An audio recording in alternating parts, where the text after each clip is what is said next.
Good morning students. हमने अपनी संस्कृत की बुक में तीसरा चैप्टर सौराष्ट्र गौरवम कंप्लीट कर लिया है। अब हम उसके प्रश्नोत्तर करेंगे।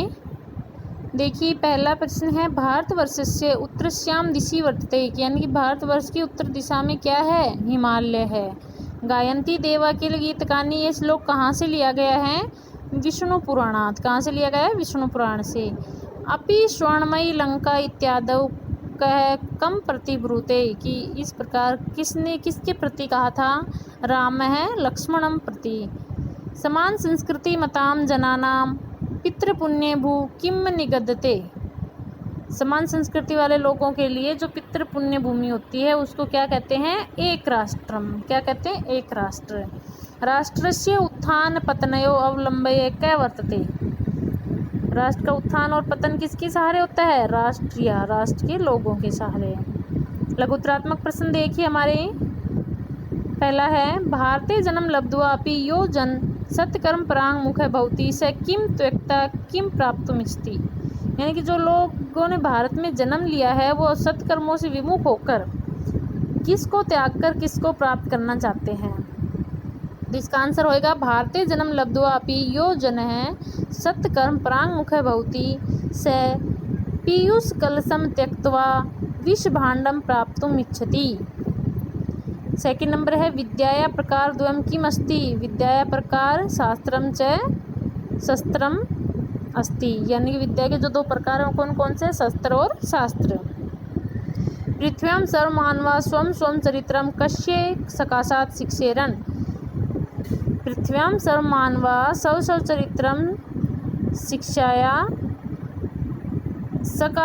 अग्रजन्मनः सकाशात शिक्षेरेण। यानी कि पृथ्वी पर सभी मानवों को अपने अपने चरित्र की शिक्षा अग्रजन्म यानी महापुरुषों से लेनी चाहिए है। स्वर्गाद अपि का गरीयसी। स्वर्ग से श्रेष्ठ कौन है? जननी जन्म भूमि च स्वर्गादपि गरीयसी। कया विना स्वनिकट स्थितम अपि राष्ट्रम जना न पश्यन्ति। किसके बिना? राष्ट्र दृष्टिया बिना, राष्ट्र की दृष्टि के बिना, राष्ट्र मंगलकारिणी जो दृष्टि है उसके बिना अपने निकट स्थित राष्ट्र को भी लोग नहीं देखते हैं। राष्ट्रे कस्य स्वत्वम न भवितुम शक्नोति। यस्य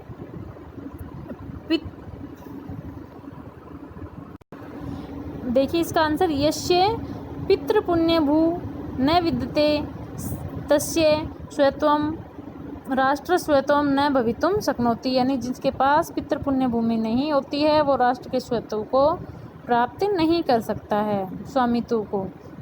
शास्त्र चर्चा कदा प्रवर्तते। शास्त्र चर्चा कब होती है? शस्त्रेण रक्षिते राष्ट्रे, यानी शस्त्रों के द्वारा रक्षित राष्ट्र में शास्त्र की चर्चा होती है। अगला देखिए अपना क खंड को ख खंड से जोड़ना है। भारतम, भारतम किससे जुड़ेगा? भारतीय। राष्ट्रम राष्ट्रीय। विद्या शस्त्रम शास्त्रम च। हिमालय हिमाद्री। यावती तावती यस्य और तस्य। यहाँ पे हमारे कुछ पद दिए हुए हैं जिनके हमें विलोम पद लिखने हैं पाठ में से चुनकर। तो पहला हमारा यहाँ है यहाँ पर उत्तरम। उत्तरम का क्या होएगा? दक्षिणम। अगला है लघीयसी। लघीयसी का क्या होएगा? गरीयसी। क्या होएगा? गरीयसी। अप्राप्य का प्राप्य। उत्थानम पतनम। मरणम जीवनम। जन्म भी हो सकता है इसका, जन्म। अनवलंब्य अवलंब्य या लब्ध्वा। अनावृत्य आवृत्य। ठीक है, आवृत्य इस प्रकार से लिखा जाएगा, आवृत्य।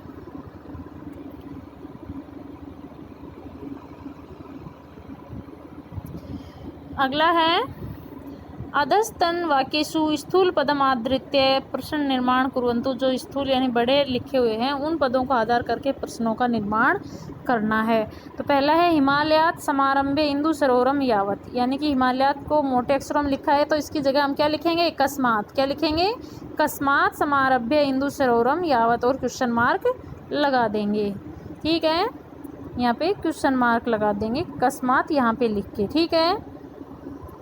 अगला है धन्यास्तु ते संति। धन्य है वे को, तो यहाँ पे ते जो शब्द है इसकी जगह क्या आ जाएगा, के। क्या आ जाएगा, के। धन्य के संति और क्वेश्चन मार्क लग जाएगा। ठीक है। मैं न रोचते, मैं की जगह यहाँ पे कसमई, क्या आ जाएगा, कसमई। कसमई न रोचते, और क्या लग जाएगा, क्वेश्चन मार्क लग जाएगा। अगला है शस्त्रेण रक्षिते राष्ट्रे शास्त्र चर्चा प्रवर्तते। यहाँ पे दो दे रखे हैं, शस्त्रेण और शास्त्र चर्चा। शस्त्रेण की जगह आ जाएगा केन, और शास्त्र चर्चा की जगह आ जाएगा का, यानी कि केन रक्षिते राष्ट्रे का प्रवर्तते, और यहाँ पे क्या लग जाएगा, क्वेश्चन मार्क लग जाएगा। जन्मभूमि स्वर्गादपि गरीयसी, तो जन्मभूमि की जगह हमारा क्या आ जाएगा, का आ जाएगा, और क्या लग जाएगा, क्वेश्चन मार्क, कि का स्वर्गादपि गरीयसी। ठीक है बच्चों। अगला हमारा है निम्नात्मक प्रश्न है यहाँ पे, तो भारतवर्षस्य भौगोलिक स्थितिं पठित श्लोक आधारेण वर्णयतु, कि भारतवर्ष की भौगोलिक स्थिति का आपको वर्णन करना है यहाँ पे श्लोक के आधार पर। तो क्या बताया है कि उत्तर दिशा में हिमालय से लेकर दक्षिण दिशा के हिंद महासागर तक जो फैला हुआ है वो भारतवर्ष है। ठीक है। पठित श्लोक के आधार पर राष्ट्र की परिभाषा लिखिए।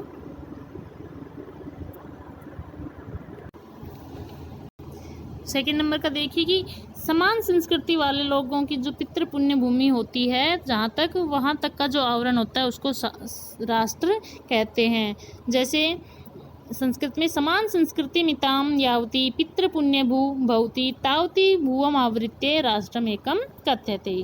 नेक्स्ट हमारा है एतद् देश प्रसूतस्य सर्वमानवा इति पद्यम हिंदी भाषा अनुद्यताम, यानी कि एतद् देश प्रसूतस्य, इस देश में जन्मे श्रेष्ठ लोगों के पास जाकर पृथ्वी के सभी मानवों को अपने अपने चरित्र की शिक्षा लेनी चाहिए। ठीक है।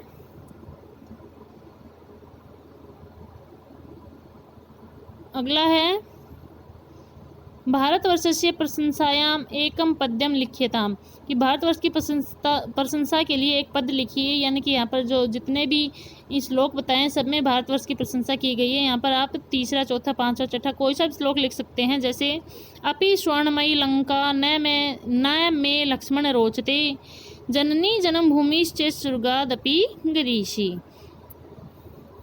ठीक है बच्चों, ये हमारे क्वेश्चन आंसर हो गए। व्याकरणात्मक जो प्रश्न है वो हम नेक्स्ट वीडियो में पढ़ेंगे।